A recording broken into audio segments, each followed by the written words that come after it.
You ready for the real main event, Brian? Yeah. So, Eddie, after this show, God bless America, Eddie Kingston comes to the ring. And he puts a shirt on because he mentions he's just had surgery and he ate a bunch of ice cream. I think he... See, that's great. I'm sorry. That's why the fans like him. Yeah, he is. He's just a big slob, and they do like him. But I don't know if ice cream could do that. I think, again, it looks like somebody shoved a helium tank tube up his ass and blew him up. He's ready to float in the Macy's parade. Well, he's not that big, and if you go through a few Ben and Jerry's, I could do it. Well, I've been through a few Ben and Jerry's. I'm still keeping my girlish figure. It took you a while to get to your girlish figure. It took me a while to uncover the girl down there. The girl inside of you. It took you a while to find her. I rolled over, and son of a bitch, took 6 weeks for him to find her. Anyway, that's where he said the Buckaroos and Kenny had left because he told them he didn't respect them. And the crowd minorly booed the mention of the EVPs. But Eddie doesn't like the Bucks, and he can't stand Claudio. And here comes Moxley, now with no music. So now they've taken the criticism to heart, and now everybody's doing it.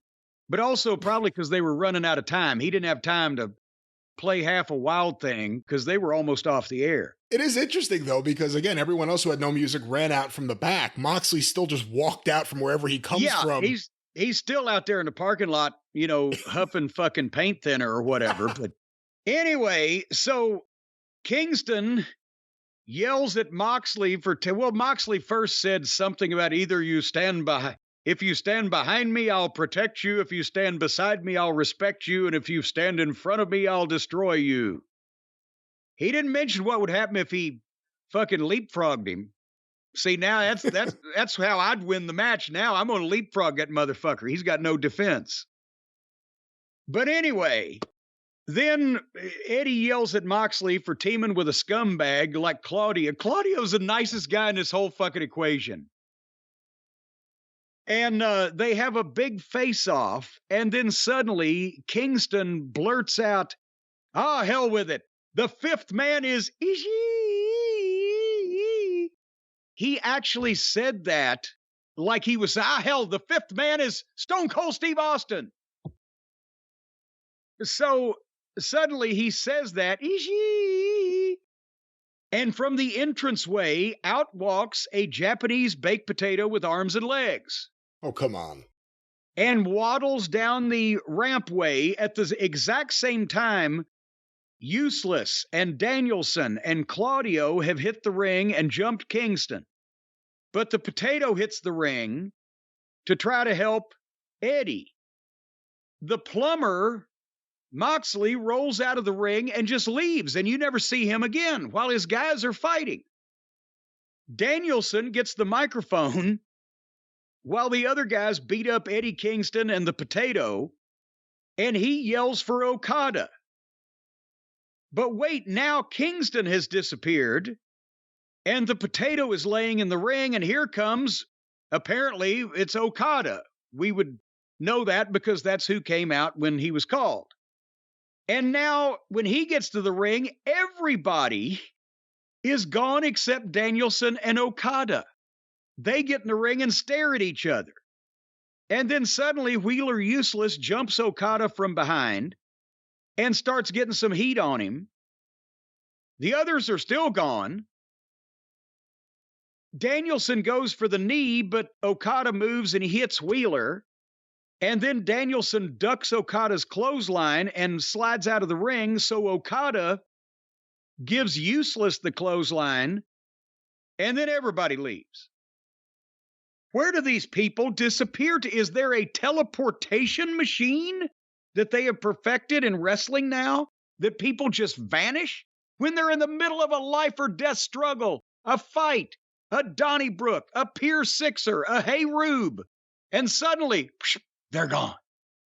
What do you think is worse, fighting off or vanishing? I think vanishing is worse. At least if fighting off, we know it's fake, but they tell us where they went. And one more thing. The clothesline from Okada. Seriously? Are there not 17 clotheslines that are more impressive delivered on almost every wrestling program these days because the guys get turned ass over tea kettle, upside down? You're turning me, I'm giving you a clothesline so frequently. Upside down, you're turning me.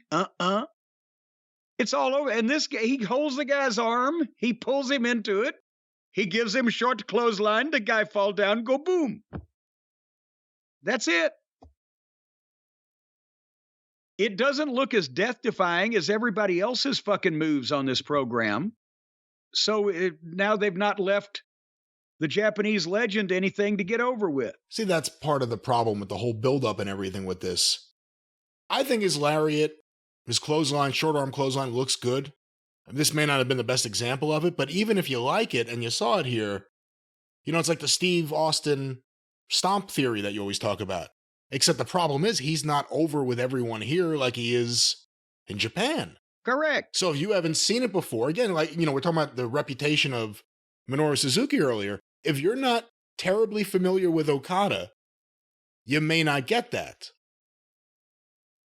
But if you are, you may be losing your mind. Well, there's a lot more people that ain't getting it than those that are losing their minds. Anyway,